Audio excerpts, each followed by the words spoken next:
Hello అండి. Welcome to trading school Telugu. ఈరోజు మార్కెట్‌లో ఏం జరిగింది మనకి స్టార్టింగ్‌లో సెల్లింగ్ ప్రెషర్ అనేది కనిపించింది కదా కొంచెం. దాని తర్వాత ప్రైస్ అనేది ఆగింది. లాస్ట్‌లో మనకి లైట్‌గా బయింగ్ ప్రెషర్ అనేది కనిపించింది. ఈరోజు మనకి ఎక్కువ మూవ్‌మెంట్ అనేది రాలేదు మార్కెట్‌లో. ప్రైస్ అనేది చిన్న రేంజ్‌లో ఉండిపోయింది. దాన్ని కూడా డిస్కస్ చేసుకుందాం. దాంతో పాటే ఈరోజు మార్కెట్‌లో జరిగిన సైకాలజీ ఉంటుంది కదా! ఆ సైకాలజీని కూడా ఎక్స్‌ప్లెయిన్ చేసుకొని ప్రైస్ లైవ్‌లో బిహేవ్ చేస్తూ ఉంటది కదా! అప్పుడు మన మైండ్ సెట్ ఎలా ఉండాలి? మన సైకాలజీ ఎలా ఉండాలి? అనేది కూడా ఈ వీడియోలో డిస్కస్ చేసుకుందాం. దాంతో పాటే మనం డైలీ లెవెల్స్ అనేవి అడ్జస్ట్ చేస్తూ ఉంటాం కదా! ఆ లెవెల్స్ కూడా అడ్జస్ట్ చేసుకొని దాని వెనక లాజిక్ డిస్కస్ చేసుకొని రేపటి అనాలిసిస్‌కి మూవ్ అవుదాం మనం. ఓకే. ఇప్పుడు మనం నిఫ్టీ 5 మినిట్స్ చార్ట్‌లోకి వచ్చాం. నిన్నేం అనాలిసిస్ చేసుకున్నాం ప్రైస్‌ని. ఇక్కడ నుంచి మనకి అగ్రెసివ్ బయింగ్ ప్రెషర్ అనేది కనిపించింది కదా! కాబట్టి మనం ఇక్కడ ఒక లైన్ అనేది డ్రా చేసుకున్నాం అనమాట సపోర్ట్ లెవెల్ లాగా. ఆ లెవెల్‌ని ఎప్పుడైతే మార్కెట్ డౌన్ సైడ్ బ్రేక్ చేసిద్దో అక్కడి నుంచి మనం సెల్లింగ్ ఎంట్రీస్ ప్లాన్ చేసుకోవచ్చు అని డిస్కస్ చేసుకున్నాం కదా! దాంతో పాటే ప్రైస్ హైలోకి వస్తుందనుకోండి ఇక్కడ మనకి రెసిస్టెన్స్ లెవెల్ అనేది ఉంది కదా! ఆ లెవెల్‌ని కూడా ఎప్పుడైతే మార్కెట్ అప్ సైడ్ బ్రేక్ చేసిద్దో ఇక్కడ నుంచి మనం బయింగ్ ఎంట్రీస్ ప్లాన్ చేసుకోవచ్చు అని డిస్కస్ చేసుకున్నాం. ఇక్కడ మన మైండ్ సెట్ ఎలా ఉంది ప్రైస్ బిహేవ్ చేస్తున్నప్పుడు అనేది గమనించండి ప్రతి ఒక్కళ్ళు కూడా. ఇక్కడ చూడండి ఏమైంది మనకి మార్కెట్ ఇక్కడ ఓపెన్ అయిందా? ఓపెన్ అయిన దగ్గర నుంచి సెల్లింగ్ ప్రెషర్ అనేది కనిపించింది. ఓకేనా? ఫస్ట్ 5 మినిట్స్ క్యాండిల్‌లో మళ్ళీ లైట్‌గా బౌన్స్ అనేది కనిపించింది. ఇక్కడ మనకి లెవెల్ అనేది ఉంది కదా! ఆ లెవెల్‌ని ప్రైస్ ఎలా రెస్పెక్ట్ చేస్తుంది అనేది గమనించాలి. అంటే ప్రైస్ ఆ లెవెల్ దగ్గరికి వచ్చిన తర్వాత ఏం జరుగుతుంది? బయింగ్ క్యాండిల్స్ వేసుకుంటూ ప్రైస్ అప్ సైడ్ వెళ్తుందా? లేదు ఆ లెవెల్‌ని డౌన్ సైడ్ ఒక మంచి రెడ్ క్యాండిల్‌తో బ్రేక్ అవుతుందా? అనేది చూస్తాం ఫస్ట్. ఏం జరిగింది అక్కడ? ఇక్కడ మంచి రెడ్ క్యాండిల్‌తో డౌన్ సైడ్ అనేది బ్రేక్ చేసింది కదా! మన అనాలిసిస్ ఏంటిది? ఈ లెవెల్‌ని డౌన్ సైడ్ బ్రేక్ చేస్తే ఇక్కడ నుంచి సెల్లింగ్ ఎంట్రీస్ ప్లాన్ చేసుకోవచ్చని డిస్కస్ చేసుకున్నాం కదా! అలానే అక్కడి నుంచి మనకి ఫాల్ అనేది కనిపించింది మార్కెట్‌లో. దాంతో పాటే ఇంకో పాయింట్ ఏం చెప్పుకుంటున్నాం మనం? ఒక సపోర్ట్ లెవెల్‌ని ఎప్పుడైతే మార్కెట్ డౌన్ సైడ్ బ్రేక్ చేసిద్దో అది ఎలా యాక్ట్ అవ్వడానికి పాసిబిలిటీ అనేది ఉంది మనకి. ఒక రెసిస్టెన్స్ లెవెల్ లాగా యాక్ట్ అవ్వడానికి పాసిబిలిటీ అనేది ఉంది కదా! కాబట్టి మళ్ళీ ప్రైస్ ఆ లెవెల్ దగ్గరికి వచ్చినప్పుడు అక్కడి నుంచి కూడా మళ్ళీ మనకి సెల్లింగ్ రావడానికి పాసిబిలిటీ అనేది ఉంది. అందుకే మన సెటప్‌లో కూడా ఇంక్లూడ్ చేసాం కదా దాన్ని డబుల్ కన్ఫర్మేషన్ అని చెప్తున్నాను కదా! డబుల్ కన్ఫర్మేషన్ ఏంటిది? ఒక సపోర్ట్ లెవెల్‌ని మార్కెట్ ఎప్పుడైతే డౌన్ సైడ్ బ్రేక్ చేసిద్దో ఇది బ్రేక్‌ఔట్ ఫెయిల్యూర్ కూడా అవ్వచ్చు. ఎందుకంటే బయర్స్ అనే వాళ్ళు వెంటనే వచ్చేసారనుకోండి ఇది బ్రేక్‌ఔట్ ఫెయిల్యూర్ కింద కన్సిడర్ చేసుకోవచ్చు కదా మనం. కాబట్టి దాన్ని అవాయిడ్ చేయడానికి మనం ఏం చేస్తున్నాం? సపోర్ట్ లెవెల్‌ని డౌన్ సైడ్ బ్రేక్‌ఔట్‌ని డబుల్ కన్ఫర్మేషన్ అనేది తీసుకుంటున్నాం. ఆ డబుల్ కన్ఫర్మేషన్ ఎలా తీసుకుంటున్నాం? ఇక్కడ చూడండి. ఇక్కడ వచ్చింది మనకి మార్కెట్‌లో. ప్రైస్ ఈ లెవెల్‌ని డౌన్ సైడ్ బ్రేక్ చేసిందా? మళ్ళీ అప్ సైడ్ వచ్చింది. ఏదైతే సపోర్ట్ లెవెల్ ఉందో ఆ సపోర్ట్ లెవెల్‌ని మళ్ళీ రెసిస్టెన్స్ లాగా తీసుకొని అక్కడి నుంచి మనకి సెల్లింగ్ ప్రెషర్ అనేది కనిపించింది. ఓకేనా? ఇక్కడ ఎంట్రీస్ ప్లాన్ చేసుకున్న వాళ్ళు ఎలా ప్లాన్ చేసుకుంటారంటే ఫస్ట్ అగ్రెసివ్ ఎంట్రీస్ ఎలా ప్లాన్ చేసుకుంటారు? ఈ లెవెల్‌ని first time down side break చేస్తే అక్కడ సెల్ ఎంట్రీ అనేది ప్లాన్ చేసుకుంటారు. ఇక్కడ సెల్ సైడ్ కొంతమంది ట్రేడర్స్ లేదా ఎప్పుడైతే ప్రైస్ ఈ లెవెల్‌ని డౌన్ సైడ్ బ్రేక్ చేసి రీటెస్ట్ చేసుకుంటది కదా! ఆ రీటెస్ట్‌లో తీసుకునే వాళ్ళు సెకండ్ టైప్ అనమాట.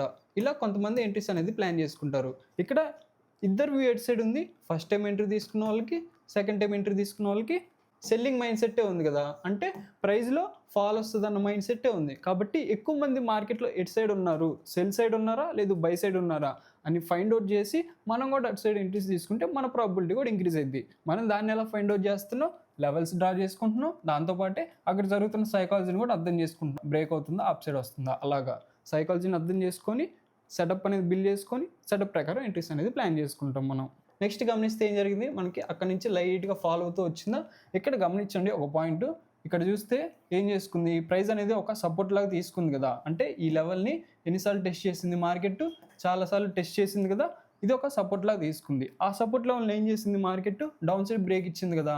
మనం డిస్కస్ చేసుకున్న పాయింటే. ఇక్కడ అగ్రెసివ్ ట్రేడర్స్ ఎలా ట్రేడ్ చేస్తారు? ఒక సపోర్ట్ లెవెల్ తీసుకొని ఆ లెవెల్‌ని డౌన్ సైడ్ బ్రేక్ చేస్తే సెల్ చేస్తారని చెప్పుకున్నాం కదా! ఇదే లాజిక్ ఇక్కడ అప్లై చేశారనుకోండి. అంటే ఇదే సెటప్ యూజ్ చేసి వీళ్ళు ఇక్కడ ఎంట్రీ అనేది ప్లాన్ చేసుకున్నారనుకోండి. ఏం జరిగింది ఇక్కడ? స్టాప్ లాస్ అనేది హిట్ అయింది కదా! అంటే మార్కెట్ రివర్స్ డైరెక్షన్‌లో వెళ్ళింది కదా! Buying side. ఈ సెటప్ యూజ్ చేసి ఎంట్రీ అనేది ప్లాన్ చేసుకున్నారు కదా! 1 అనే ట్రేడర్ ఎన్ని ఎంట్రీస్ వచ్చినాయి? ఈరోజు మార్కెట్‌లో తనకి 2 ఎంట్రీస్ అనేది వచ్చినాయి కదా! ఆ 2 ఎంట్రీస్‌లో ఎన్ని టార్గెట్ హిట్ అయినాయి? ఎన్ని స్టాప్ లాస్ హిట్ అయినాయి? ఒకటి టార్గెట్ హిట్ అయింది. ఒకటి స్టాప్ లాస్ అనేది హిట్ అయింది కదా! ఇప్పుడు ఇతనికి ప్రాబబిలిటీ ఎంతుంది? 50% ఉందన్నమాట ప్రాబబిలిటీ. అంటే 50% రైట్ అయ్యాడు. 50% రాంగ్ అయ్యాడు. ఇక్కడ ఇతను 1:2 రిస్క్ రివార్డ్ మెయింటైన్ చేస్తేనే ప్రాఫిటబుల్‌గా ఉండగలడు ఈరోజు ఓవరాల్‌గా. ఇప్పుడు మనం సెకండ్ టైప్ ఆఫ్ ట్రేడర్ గురించి చూస్తే అతను ఎలా ఎంట్రీ అనేది ప్లాన్ చేసుకున్నాడు? బ్రేక్ అయిన వెంటనే ఎంట్రీ అనేది ప్లాన్ చేసుకోలేదు. డబుల్ కన్ఫర్మేషన్ తీసుకొని రీటెస్ట్ కన్ఫర్మేషన్ తీసుకున్న తర్వాతే సెల్ ఎంట్రీ అనేది ప్లాన్ చేసుకున్నాడు కదా! ఇతనికి ఎన్ని ఎంట్రీస్ పడ్డాయి ఈ సెటప్ ప్రకారం? ఈరోజు ఒక్క ఎంట్రీయే పడ్డది. ఇక్కడ తనకి ఎంట్రీ అనేది పడలేదు. ఎందుకు చెప్పండి? ఇక్కడ డౌన్ సైడ్ బ్రేక్ చేసిందా మార్కెట్? రీటెస్ట్ చేసుకొని ఇక్కడ సెల్లింగ్ అనేది రావాలి కదా! ఇక్కడ సెల్లింగ్ రాకుండా ప్రైస్ అప్ సైడ్ వెళ్ళింది కాబట్టి ఇక్కడ తనకి ఎంట్రీ అనేది పడలేదు. సెకండ్ టైప్ అతను ఉన్నాడు కదా! సెకండ్ టైప్ ఆఫ్ ట్రేడర్ అతనికి ఇక్కడ ఎంట్రీ పడలేదు. ఇక్కడ ఎంట్రీ పడ్డది. ఈరోజు ఓవరాల్‌గా తనకి ఎన్ని ఎంట్రీస్ అనేవి పడ్డాయి మార్కెట్‌లో? తన సెటప్ ప్రకారం ఒకటే ఎంట్రీ అనేది పడ్డది, అది కూడా టార్గెట్ హిట్ అయింది కదా. ఇతనికి ఎంత ఉందండి ప్రాబిలిటీ? 100% ఉంది కదా. ఈ సెటప్ ప్రకారం ఇతనికి 100% ఎంట్రీ అనేది వచ్చింది. ప్రతిరోజు ఇలానే 100% ప్రాబిలిటీ ఉంటుందా అంటే ఉండదండి. ఇతనికి కూడా స్టాప్ లాస్లు అనేది హిట్ అవుతాయి. దాన్ని ఎలా ఓవర్కమ్ చేస్తున్నాడు అనే దాన్ని బట్టే తన మైండ్ సెట్ అనేది డిపెండ్ అవుతుంది అనమాట. ఇలా మన సెటప్స్ అనేది బిల్డ్ చేసుకున్న తర్వాత బ్యాక్ టెస్ట్ అనేది చేయాలి. వాటిని ఎన్నిసార్లు కరెక్ట్ అవుతుంది, ఎన్నిసార్లు రాంగ్ అవుతుంది అని చెక్ చేసుకొని ఏది మనకి బెస్ట్ సూట్ అవుతుంది మన మైండ్ సెట్కి అని అర్థం చేసుకొని దాన్ని మనం మార్కెట్లో అప్లై చేస్తూ ఉంటాం. ఇలా అప్లై చేస్తూ ఉంటే మార్కెట్లో మన కాన్ఫిడెన్స్ బిల్డ్ అయ్యింది. దాంతోపాటే లాస్లు అనేవి ఆటోమేటిక్గా తగ్గిపోతాయి. ఎందుకంటే హై ప్రాబిలిటీ ఉన్న ఎంట్రీసే కదా మనం తీసుకుంటుంది. లో ప్రాబిలిటీ తీసుకుంటే లాస్ అనేది వస్తుంది, హై ప్రాబిలిటీ తీసుకుంటే ప్రాఫిట్ వస్తుంది కదా. కాబట్టి ఇలా ఫాలో అయితే హై ప్రాబిలిటీ ఎంట్రీస్ మన లాస్ తగ్గిపోయి కాన్ఫిడెన్స్ అనేది బిల్డ్ అవుతుంది అనమాట మార్కెట్ మీద. ఓకే, ఇప్పుడు మనం లెవెల్స్ అడ్జస్ట్ చేసుకొని దాని వెనక లాజిక్ డిస్కస్ చేసుకొని రేపటి అనాలిసిస్కి మూవ్ అవుదాం. ఓకే, ఇప్పుడు మనం లెవెల్స్ అయితే అడ్జస్ట్ చేసుకున్నాం. చార్ట్లో ఇక్కడ డాటెడ్ లైన్ అనేది ఉంది కదా, దీన్ని ఎందుకు డ్రా చేశానంటే ప్రైస్ని గమనించండి. ఇక్కడ నుంచి సెల్లింగ్ ప్రెజర్ అనేది కనిపించింది కదా మనకి, అప్ సైడ్ వచ్చింది. లో ఎక్కడ చేసుకుంది ప్రైజు? ఇక్కడ లో అనేది చేసుకుంది. ఓకేనా, ఆ లోని మార్క్ చేసుకోండి. ఆ లో ఎక్కడ బ్రేక్ చేసింది మనకి? ఇక్కడ డౌన్ సైడ్ అనేది బ్రేక్ చేసింది కదా. డౌన్ సైడ్ బ్రేక్ చేసిందంటే ఎలా తీసుకోవచ్చు మనం? ఇక్కడ నుంచి ప్రైస్లో సెల్లింగ్ ప్రెజర్ అనేది కనిపించింది, ఇక్కడ లోని బ్రేక్ చేసుకుంది. డౌన్ ట్రెండ్ సినారియో మనం డిస్కస్ చేస్తూనే ఉన్నాం కదా. ప్రైస్ ఫాల్ అయింది, అప్ సైడ్ వచ్చింది. ఇక్కడ లో బ్రేక్ చేస్తే మనకి ఏది ఇంపార్టెంట్? హై అనేది ఇంపార్టెంట్ కదా. ఇంపార్టెంట్ అంటే దాన్ని ఎలా కన్సిడర్ చేసుకుంటున్నాం మనం? ఒక రెసిస్టెన్స్ లాగా కన్సిడర్ చేసుకుంటున్నాం. అందుకే నేను ఇక్కడ ఒక డాటెడ్ లైన్ అనేది డ్రా చేసుకున్నాను, ఒక రెసిస్టెన్స్ లాగా. ప్రైస్ ఆ లెవెల్ దగ్గరికి వచ్చినప్పుడు అక్కడ ఏం జరుగుతుంది అనేది గమనిస్తా. లేదు ఆ లెవెల్ని ఎప్పుడైతే మార్కెట్ అప్సైడ్ బ్రేక్ చేసిందో అక్కడి నుంచి మనం బయింగ్ ఎంట్రీస్ అనేది ప్లాన్ చేసుకోవచ్చు. దాన్ని నెక్స్ట్ అనాలిసిస్లో డిస్కస్ చేసుకుందాం. నెక్స్ట్ గమనిస్తే ఇక్కడ లైన్ అనేది ఉంది కదా, ఒక రెసిస్టెన్స్ లెవెల్. దాన్ని ఎందుకు డ్రా చేస్తా? ఇక్కడ నుంచి గమనించండి, ఇందా చెప్పుకున్న పాయింటే. ఇక్కడ నుంచి ఏముంది మనకి? అగ్రెసివ్ సెల్లింగ్ ప్రెజర్ అనేది ఉంది కదా. అంటే ఇది ఏం ఇండికేట్ చేస్తుంది? ఈ లెవెల్ దగ్గర మనకి సెల్లర్స్ అనే వాళ్ళు ఉన్నారని ఇండికేట్ చేస్తుంది. కాబట్టి ప్రైస్ ఆ లెవెల్ దగ్గరికి వస్తున్నప్పుడు అది ఎలా యాక్ట్ అవడానికి పాసిబిలిటీ అనేది ఉంది మనకి. ఆ లెవెల్ ఒక రెసిస్టెన్స్ లాగా యాక్ట్ అవడానికి పాసిబిలిటీ అనేది ఉంది కదా. కాబట్టి నేను అక్కడ ఒక లెవెల్ అనేది డ్రా చేసుకున్నాను. ఇప్పుడు నేను చార్ట్ని కొంచెం జూమ్ బ్యాక్ చేశాను, ఎందుకంటే ఇక్కడ 2 లెవెల్స్ ఉన్నాయి కదా, వీటిని ఎక్స్ప్లెయిన్ చేసుకోవడానికి. ఇక్కడ గమనిస్తే ప్రైస్లో ఏం జరిగింది మనకి? హైలోంచి అగ్రెసివ్ సెల్లింగ్ ప్రెజర్ అనేది కనిపించింది కదా. కాబట్టి మళ్ళీ ప్రైస్ హైలోకి వస్తున్నప్పుడు ఇక్కడ ఎవరైతే సెల్లర్స్ ఉన్నారో వాళ్ళు మళ్ళీ యాక్టివేట్ అవ్వడానికి పాసిబిలిటీ అనేది ఉంది. కాబట్టి నేను అక్కడ ఒక రెసిస్టెన్స్ లెవెల్ అనేది డ్రా చేసుకున్నా. ఎవరిని బేస్ చేసుకుని లెవెల్ అనేది డ్రా చేసుకున్నాను నేను? ఇక్కడ ఎవరైతే సెల్లర్స్ ఉన్నారో ఆ సెల్లర్స్ని బేస్ చేసుకుని నేను డ్రా చేసుకున్నా లెవెల్. దాంతోపాటు ఇక్కడ లోలో సపోర్ట్ లెవెల్ అనేది ఉంది కదా, దీన్ని ఎందుకు డ్రా చేసుకున్నా? ఇక్కడ గమనించండి, గ్యాప్ అప్ అయింది కదా ప్రైస్. ఈ గ్యాప్ అప్లో ఎవరు ఉంటారు మనకి? అగ్రెసివ్ బయర్స్ అనే వాళ్ళు ఉంటారు కదా. కాబట్టి ఇక్కడ మీరు దీన్ని ఎలా థింక్ చేయాలంటే ఒక మంచి గ్రీన్ క్యాండిల్ ఉందని థింక్ చేయాలన్నమాట. అంటే ఇక్కడ బయర్స్ అనే వాళ్ళు ఉన్నారు కాబట్టి మళ్ళీ ప్రైస్ లోలోకి వస్తున్నప్పుడు ఇక్కడ మళ్ళీ వీళ్ళు యాక్టివేట్ అవ్వడానికి పాసిబిలిటీ ఉందని అర్థం చేసుకొని ఇక్కడ మనం ఒక సపోర్ట్ లెవెల్ అనేది డ్రా చేసుకున్నాం. ఓకే, ఇక్కడ మనం లెవెల్స్ అయితే అడ్జస్ట్ చేసుకున్నాం కదా. రేపటి ప్లాన్ ఏంటిదంటే నాది, ప్రైస్ హైలోకి వస్తున్నప్పుడు ఇక్కడ లెవెల్ ఉంది కదా 25,700. ఈ లెవెల్ని ఎప్పుడైతే మార్కెట్ అప్సైడ్ బ్రేక్ చేసిందో ఇక్కడ నుంచి బయింగ్ రావడానికి పాసిబిలిటీ అనేది ఉంది. కాబట్టి నేను అక్కడ బయింగ్ ఎంట్రీస్ అనేది ప్లాన్ చేసుకుంటా. ఎక్కడ వరకు? నాకు నెక్స్ట్ లెవెల్ అనేది ఉంది కదా, ఎంత? 25,819. ఇక్కడ వరకు రావడానికి పాసిబిలిటీ ఉంది కాబట్టి అక్కడ వరకు బై సైడ్ ఎంట్రీస్ అనేది ప్లాన్ చేసుకొని అక్కడ నాకు ఏమైనా సెల్లింగ్ ఎంట్రీ సెటప్ దొరికింది అనుకోండి, సెటప్ వచ్చినప్పుడు మాత్రం ఎంట్రీ అనేది ప్లాన్ చేసుకుంటా. కాకపోతే పెద్ద టార్గెట్లు కాకుండా చిన్న టార్గెట్లు అనేది పెట్టుకుంటా ఈ లెవెల్ దగ్గర సెల్లింగ్ సైడ్కి. లేదు ఎప్పుడైతే మార్కెట్ ఈ లెవెల్ కూడా అప్సైడ్ బ్రేక్ చేస్తుందో ఇక్కడ నుంచి మళ్ళీ మనకి బయింగ్ రావడానికి పాసిబిలిటీ అనేది ఉందండి. కాబట్టి నేను అక్కడ బయింగ్ ఎంట్రీస్ అనేది ప్లాన్ చేసుకుంటా.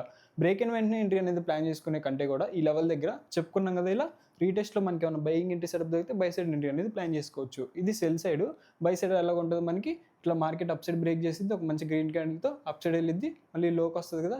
ఈ రీట్రేస్మెంట్లో సెల్లింగ్ ప్రెజర్ అనేది మనకి తక్కువ ఉండాలన్నమాట. అంటే చిన్న చిన్న క్యాండిల్స్ అనేవి ఉంటే సెల్లర్స్ అనే వాళ్ళు వీక్ ఉన్నారని అర్థం చేసుకుంటాం. మళ్ళీ బయర్స్ అనే వాళ్ళు ఎప్పుడైతే స్ట్రాంగ్ అవుతారో అది దాన్ని రీటెస్ట్ లాగా కన్సిడర్ చేసుకొని బయర్స్ వచ్చారని కన్సిడర్ చేసుకొని అక్కడి నుంచి మళ్ళీ నేను బయింగ్ ఎంట్రీస్ అనేది ప్లాన్ చేసుకుంటా. ఎక్కడ వరకు? నెక్స్ట్ లెవెల్ అనేది ఉంది కదా, రెసిస్టెన్స్ లెవెల్ ఎంత? 26,051. ఇక్కడ వరకు బై సైడ్ ప్లాన్ చేసుకొని అక్కడ మళ్ళీ నాకు ఏమైనా సెల్లింగ్ ఎంట్రీ సెటప్ దొరికితే సెల్ సైడ్ ఎంట్రీస్ అనేది ప్లాన్ చేసుకుంటా. లేదా ఎప్పుడైతే మార్కెట్ లోలోకి వస్తుందో ఇక్కడ ఈరోజు లో చేసుకుంది కదా, ఆ లోని ఒకవేళ మార్కెట్ డౌన్ సైడ్ బ్రేక్ చేసినా సరే అక్కడి నుంచి నేను సెల్లింగ్ ఎంట్రీస్ అనేది ప్లాన్ చేసుకుంటా. అక్కడ ఏం జరుగుతుందో సైకాలజీని అర్థం చేసుకుని సెల్ సైడ్కి ఎక్కడ వరకు నాకు నెక్స్ట్ సపోర్ట్ లెవెల్ అనేది ఉంది కదా, ఎంత? 25,439. ఇక్కడ వరకు సెల్ సైడ్ ప్లాన్ చేసుకుని ఇక్కడ నాకు ఏమైనా బయింగ్ ఎంట్రీ సెటప్ దొరికితే బై సైడ్ ఎంట్రీ అనేది ప్లాన్ చేసుకుంటా. ఇక్కడ బై సైడ్ ఎలా రావచ్చు? ప్రైజు లో ఈ లెవెల్ దగ్గరికి వచ్చిన తర్వాత లైట్‌గా మనకి ఫస్ట్ బయింగ్ ప్రెజర్ అనేది కనిపిస్తదండి. అంటే 2 క్యాండిల్స్ కావచ్చు, 3 క్యాండిల్స్ అవ్వచ్చు. బయర్స్ అనేవాళ్ళు స్ట్రాంగ్ ఉన్నారని చెప్పిన తర్వాత రీట్రేస్‌మెంట్ అనేది వస్తదనమాట. ఆ రీట్రేస్‌మెంట్‌లో సెల్లర్స్ అనేవాళ్ళు వీక్ ఉంటారు. మళ్ళీ ఎప్పుడైతే బయర్స్ స్ట్రాంగ్ అవుతారో అక్కడి నుంచి మళ్ళీ నేను బయింగ్ ఎంట్రీస్ అనేది ప్లాన్ చేసుకుంటా. ఇక్కడ నేను ఏదైతే లాజిక్ చెప్పానో మీకు అదే లాజిక్ ఇక్కడ అప్లై చేస్తున్నా. ఇక్కడేమో రెసిస్టెన్స్ బ్రేక్ అయిన తర్వాత వస్తది. ఇక్కడేమో సపోర్ట్ లెవెల్ దగ్గరికి వచ్చిన తర్వాత వస్తది. ఇక్కడ ఈ రెండిట్లో సిమిలర్‌గా ఏముంది మనకి ట్రెండ్ సెటప్ అనేది ఉంది. గమనిస్తే మీరు ప్రైస్ అప్ సైడ్ వచ్చింది, ఫాల్ అయింది. ఇక్కడ హై బ్రేక్ చేసుకున్నప్పుడు ఎంట్రీ అనేది ప్లాన్ చేసుకుంటాం కదా, బై సైడ్ సేమ్ సెటప్ మనకి ఈ రెండిట్లో వస్తుంది. బయింగ్ సైడ్కి అయితే మనం అలా థింక్ చేయొచ్చు. ఓకే, ఇప్పుడు మనం బ్యాంక్ నిఫ్టీ 5 మినిట్స్ చార్ట్లోకి వచ్చాం. ఇక్కడ గమనించండి మన లెవెల్స్ ఎలా వర్క్ అనేది చూద్దాం. సైకాలజీని కూడా డిస్కస్ చేసుకుందాం మనం. ఇక్కడ ఓపెన్ అయింది కదా మనకి ప్రైస్, లోకి వచ్చిన తర్వాత ఈ లెవెల్ దగ్గర నుంచి మనకి బయింగ్ ప్రెజర్ అనేది కనిపించింది. దాంతోపాటే ఎప్పుడైతే మార్కెట్ ఈ లెవెల్ని డౌన్ సైడ్ బ్రేక్ చేసిందో, బ్రేక్ అయిన వెంటనే సెల్లింగ్ అనేది వచ్చిందా, ఇక్కడ రాలేదు.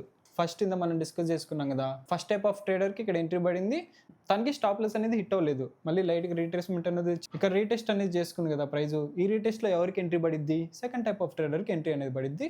ఇద్దరికి మనకి ఇక్కడ మార్కెట్ ఫాల్ సైడ్ అనేది వచ్చింది. అంటే ఇద్దరు డైరెక్షన్ కరెక్ట్ అయిందనమాట. ఇక్కడ మళ్ళీ ప్రైస్ లోకి వచ్చిన తర్వాత ఏం జరిగింది, మనం ఏదైతే లెవెల్ డ్రా చేసుకున్నాం కింద సపోర్ట్ లెవెల్, అక్కడ నుంచే మళ్ళీ మనకి బయింగ్ ప్రెజర్ అనేది కనిపించింది బ్యాంక్ నిఫ్టీ చార్ట్లో అయితే. ఇక్కడ గమనిస్తే మనం ఎగ్జాక్ట్గా ఏదైతే లెవెల్స్ డ్రా చేసుకున్నామో అదే లెవెల్స్ దగ్గర నుంచి మనకి బయింగ్ ప్రెజర్ అవ్వచ్చు, లేదు సెల్లింగ్ ప్రెజర్ అవ్వచ్చు, అవి కనిపించాయి మనకి. ఓకే, ఇక్కడ నేను లెవెల్స్ అయితే అడ్జస్ట్ చేసుకున్నా. దాని వెనక లాజిక్ని డిస్కస్ చేసుకుందాం మనం. ఇక్కడ గమనిస్తే ఒక డాషెడ్ లైన్ అనేది ఉంది కదా, రెసిస్టెన్స్ లెవెల్, దాన్ని ఎందుకు డ్రా చేశానంటే ఇక్కడ గమనించండి ప్రైస్ని ఆ లెవెల్ని ఎలా రెస్పెక్ట్ చేసింది అనేది. ప్రీవియస్గా ఇక్కడ నుంచి చూస్తే బయింగ్ ప్రెజర్ అనేది కనిపించింది, అంటే ఇక్కడ ఒక సపోర్ట్ లాగా యాక్ట్ చేసింది. దాంతోపాటు ఇక్కడ కొంచెం హాల్ట్ అయింది, ఇక్కడ నుంచి లైట్గా బయింగ్ ప్రెజర్ అనేది కనిపించింది. ఇక్కడ కూడా సపోర్ట్ లాగా యాక్ట్ అయింది మనకి. ఇక్కడ నుంచి ఏం జరిగింది, మనకి సెల్లింగ్ ప్రెజర్ అనేది కనిపించింది కదా, అంటే ఇక్కడ ఎలా యాక్ట్ చేసింది, మనకి ఒక రెసిస్టెన్స్ లాగా యాక్ట్ చేసింది కదా. ఇక్కడ కూడా గమనిస్తే లైట్గా సెల్లింగ్ ప్రెజర్ అనేది కనిపించింది, అంటే ఒక సేమ్ లెవెల్ సపోర్ట్ లాగా యాక్ట్ చేసింది, దాంతోపాటే రెసిస్టెన్స్ లాగా యాక్ట్ చేసింది కదా. కాబట్టి ఇది మనకి ఒక ఇంపార్టెంట్ లెవెల్ లాగా మార్కెట్ అనేది రెస్పెక్ట్ చేస్తుందని అర్థమవుతుంది. కాబట్టి నేను అక్కడ ఒక లెవెల్ అనేది డ్రా చేసుకున్నాను, రెసిస్టెన్స్ లెవెల్. ఆ లెవెల్ని ఎప్పుడైతే మార్కెట్ అప్ సైడ్ బ్రేక్ చేసిందో అక్కడ నుంచి మనకి బయింగ్ రావడానికి పాసిబిలిటీ అనేది ఉంది. కాబట్టి నేను ఆ లెవెల్ పైన బయింగ్ ఎంట్రీస్ అనేది ప్లాన్ చేసుకుంటా. ప్రైస్ హైలోకి వస్తుంటే ఇక్కడ డాష్ లైన్ అనేది ఉంది కదా, దాన్ని ఎందుకు డ్రా చేస్తానంటే ఇక్కడ చూడండి ప్రైస్ ఫాల్ అయిందా, అప్ సైడ్ వచ్చింది, ఇక్కడ లో చేసుకుంది కదా, ఆలోని ఇక్కడ మార్కెట్ డౌన్ సైడ్ అనేది బ్రేక్ చేసింది. లో బ్రేక్ చేస్తే మనకి ఏది ఇంపార్టెంట్, హై అనేది ఇంపార్టెంట్ కదా, రీసెంట్ హై. కాబట్టి ఇక్కడ నేను ఒక లెవెల్ అనేది డ్రా చేసుకున్నా. దాంతోపాటే ఇక్కడ నుంచే కదా మనకి బయింగ్ ప్రెజర్ అనేది కనిపించింది కొంచెం అగ్రెసివ్గా. ప్రీవియస్గా ఇక్కడ నుంచి కూడా మనకి బయింగ్ ప్రెజర్ అనేది కనిపించింది కదా, అందుకే నేను ఇక్కడ ఒక సపోర్ట్ లెవెల్ అనేది డ్రా చేసుకున్నా. ఆ లెవెల్ ఇప్పుడైతే మార్కెట్ డౌన్ సైడ్ బ్రేక్ చేస్తూ అక్కడ నుంచి మనకి సెల్లింగ్ రావడానికి పాసిబిలిటీ అనేది ఉంది. ఓకే, రేపటి ప్లాన్ ఏంటిదంటే నాది ప్రైస్ హైలోకి వస్తుంటే దగ్గరగా నాకు లెవెల్ అనేది ఉంది కదా, ఎంత 60,114. ఈ లెవెల్ ఎప్పుడైతే మార్కెట్ అప్ సైడ్ బ్రేక్ చేస్తుందో ఇక్కడ నుంచి నేను బయింగ్ ఎంట్రీస్ అనేది ప్లాన్ చేసుకుంటా. ఎక్కడ వరకు నెక్స్ట్ లెవెల్ అనేది ఉంది కదా, రెసిస్టెన్స్ లెవెల్ ఎంత 60,387. అక్కడ నాకు ఏమైనా సెల్లింగ్ ఎంట్రీ సెటప్ దొరికితే సెల్ సైడ్ అనేది ప్లాన్ చేసుకుంటా. సెల్లింగ్ కంటే కూడా ఎప్పుడైతే మార్కెట్ ఈ లెవెల్ని అప్ సైడ్ బ్రేక్ చేసిందో ఇక్కడ నుంచి మనకి బయింగ్ రావడానికి పాసిబిలిటీ అనేది ఉంది. ఆ లెవెల్ని మార్కెట్ ఎలా బ్రేక్ చేస్తుంది అన్న సైకాలజీని అర్థం చేసుకొని ఫస్ట్ టైప్ ఆఫ్ ట్రేడర్గా ఎంట్రీ తీసుకోవాలా, లేదు సెకండ్ టైప్ ఆఫ్ ట్రేడర్గా ఎంట్రీ తీసుకోవాలనేది డిసైడ్ అవుతాను నేను లైవ్ మార్కెట్లో. ఎక్కడ వరకు బై సైడ్ ఉంటా, నెక్స్ట్ లెవెల్ ఉంది కదా 60,862, ఇక్కడ వరకు బై సైడ్ ఉండి ఇక్కడ నాకు ఏమైనా సెల్లింగ్ ఎంట్రీ సెటప్ దొరికితే సెల్ సైడ్ ఎంట్రీ అనేది ప్లాన్ చేసుకుంటా కొంచెం అగ్రెసివ్గా. ఎందుకంటే మనకి ప్రీవియస్గా అక్కడ నుంచి గమనిస్తే ఎవరున్నారు, అగ్రెసివ్ సెల్లర్స్ అనే వాళ్ళు ఉన్నారు కదా. కాబట్టి మళ్ళీ ప్రైస్ హైలోకి వస్తున్నప్పుడు వీళ్ళు లెవెల్ అనేది చూసుకున్నారు, ఆ లెవెల్ దగ్గరికి వచ్చినప్పుడు మళ్ళీ మనకి సెల్లింగ్ ప్రెజర్ అనేది కొంచెం ఎక్కువ కనిపిస్తుంది అనమాట. కాబట్టి ఈ లెవెల్ దగ్గర నేను సెల్లింగ్ ఎంట్రీస్ అనేది కొంచెం అగ్రెసివ్గా ప్లాన్ చేసుకుంటా. లేదు ప్రైస్ లోకి వస్తుంటే ఇక్కడ నాకు లెవెల్ అనేది ఉంది కదా, ఎంత 59,865. ఈ లెవెల్ దగ్గర కొంచెం అలర్ట్గా ఉండి ఈ లెవెల్ ఎప్పుడైతే మార్కెట్ డౌన్ సైడ్ బ్రేక్ చేసిద్దో ఇక్కడ నుంచి మనకి సెల్లింగ్ రావడానికి పాసిబిలిటీ అనేది ఉంది. కాబట్టి అక్కడ డబుల్ కన్ఫర్మేషన్ తీసుకున్న తర్వాత ఎంట్రీ అనేది ప్లాన్ చేసుకుంటాను నేను సెల్ సైడ్. ఓకే, ఇప్పుడు మన సెన్సెక్స్ 5 మినిట్స్ చార్ట్లోకి వచ్చాం. ఇక్కడ లెవెల్స్ అనేది డిస్కస్ చేసుకుందాం మనం. ఆల్రెడీ నేను అడ్జస్ట్ చేసుకున్నాను. ఇక్కడ లాజిక్ ఏంటిదంటే సేమ్ ఇందాక మనం నిఫ్టీలో ఎక్స్ప్లెయిన్ చేసుకున్నాం కదా, లెవెల్స్ అడ్జస్ట్ చేసుకునే దాని వెనక లాజిక్, అదే లాజిక్ని అప్లై చేశాను, అదే సైకాలజీని ఇక్కడ అప్లై చేశాను. దాన్ని ఒకసారి చూసి ఇందులో మీరు ప్రాక్టీస్ చేశారనుకోండి, మీకు కూడా ఆ సైకాలజీ చిన్న చిన్నగా బిల్డ్ అయ్యిద్ది. ప్రైస్ హైలోకి వస్తుంటే ఫస్ట్ రెసిస్టెన్స్ లెవెల్ ఎక్కడ ఉంది నాకు 83,600, దాని తర్వాత ఎక్కడ 84,119. లేదు అది కూడా మార్కెట్ అప్ సైడ్ బ్రేక్ చేస్తే నెక్స్ట్ రెసిస్టెన్స్ లెవెల్ ఎక్కడ ఉంది నాకు, ఇక్కడ ఉంది 84,751. ఇది మేజర్ రెసిస్టెన్స్ లా కన్సిడర్ చేసుకుంటున్నాను నేను. ఓకేనా, లేదు ప్రైస్ లెవెల్లోకి వస్తుంటే ఇక్కడ ఉంది కదా 83,068. ఇది ఎందుకు డ్రా చేసా, ఇక్కడ నుంచి మనకి ప్రీవియస్గా బయింగ్ ప్రెజర్ అనేది కనిపించింది. కాబట్టి నేను అక్కడ ఒక లెవెల్ అనేది డ్రా చేసుకున్నాను. ఆ లెవెల్ని డౌన్ సైడ్ బ్రేక్ చేస్తే సేమ్ మనం ఎందాక ఎక్స్ప్లెయిన్ చేసుకున్నాం కదా, ఎప్పుడైతే ప్రైస్ ఒక సపోర్ట్ లెవెల్ని డౌన్ సైడ్ బ్రేక్ చేసిద్దో అక్కడ నుంచి అందరి మైండ్ సెట్ కూడా సెల్లింగ్ సైడ్కి షిఫ్ట్ అయ్యిద్ది. ఓకేనా, దీన్ని సపోర్ట్ లాగా ఎందుకు కన్సిడర్ చేసుకుంటున్నాం మనం, ఇక్కడ బయర్స్ ఉంటారని. ఓకేనా, బయర్స్ ఉంటారు కాబట్టి దీన్ని సపోర్ట్లా కన్సిడర్ చేసుకొని ప్రైస్ ఆ లెవెల్ దగ్గరికి వచ్చినప్పుడు మళ్ళీ బయింగ్ రావడానికి పాసిబిలిటీ ఉందని అర్థం చేసుకొని మనం కూడా బై సైడ్ ఎంట్రీస్ అనేది ప్లాన్ చేసుకుంటాం అందరితో పాటు. ఎప్పుడైతే మార్కెట్ ఆ లెవెల్ని డౌన్ సైడ్ బ్రేక్ చేసిందో ఈ బయర్స్ అందరూ అయిపోయారని అర్థం చేసుకొని వాళ్ళలో స్ట్రెంత్ లేదని అర్థం చేసుకొని ఇక్కడ ఎవరు డౌన్ సైడ్ బ్రేక్ చేసింది సెల్లర్స్ కదా, సెల్లర్స్కి స్ట్రెంత్ ఎక్కువైందని అర్థం చేసుకొని ఏదైతే సపోర్ట్ లెవెల్ ఉంటుందో ఆ లెవెల్ కిందంతా సెల్లర్స్ అనే వాళ్ళు యాక్టివేట్ అవుతారు కాబట్టి మనం కూడా సెల్లింగ్ ఎంట్రీస్ అనేది ప్లాన్ చేసుకుంటాం అందరితో పాటు. ఓకేనా, ఇదేంటిది మనకి వ్యూ అనమాట. మార్కెట్ ఎట్ సైడ్ వెళ్తుంది, అప్ సైడ్ వెళ్తుందా లేదా డౌన్ సైడ్ వెళ్తుందా అనేది వ్యూ బిల్డ్ చేసుకుంటున్నాం. వ్యూ బిల్డ్ చేసుకున్న తర్వాత నెక్స్ట్ ఏం కావాలి, మనకి ఒక సెటప్ అనేది కావాలి. చెప్పుకున్నాం కదా, అది డౌన్ ట్రెండ్ సెటప్ అవ్వచ్చు లేదా డబుల్ కన్ఫర్మేషన్ అవ్వచ్చు. మీకు ఏ కన్ఫర్మేషన్ ఉంటే ఆ కన్ఫర్మేషన్, లేదు మీ ఓన్ సెటప్ ఏదైనా బిల్ చేసుకొని మార్కెట్లో దాన్ని కూడా అప్లై చేసుకోవచ్చు మీరు. కాకపోతే దానికి ప్రాబిలిటీ అనేది ఎక్కువ ఉండాలి. ఇలా చేస్తూ మార్కెట్లో ముందుకెళ్ళారనుకోండి ఖచ్చితంగా ట్రేడింగ్లో సక్సెస్ అనేది వస్తుంది. దాంతోపాటు మన మైండ్ సెట్ కూడా కరెక్ట్గా ఉండాలి. ఇప్పటి వరకు మనం వీడియోలో ఏదైతే డిస్కస్ చేసుకున్నామో దాన్ని కేవలం ఎడ్యుకేషన్ పర్పస్ కింద తీసుకొని మీ ఓన్ అనాలిసిస్ మీరు చేసుకున్న తర్వాత మాత్రం ఎంట్రీస్ అనేది ప్లాన్ చేసుకోండి. నా అనాలిసిస్ నచ్చినట్టయితే వీడియోకి అయితే లైక్ చేసి, ఏమైనా డౌట్స్ ఉంటే కామెంట్ చేసి ఛానల్ సబ్స్క్రైబ్ చేసుకోండి. Thank you.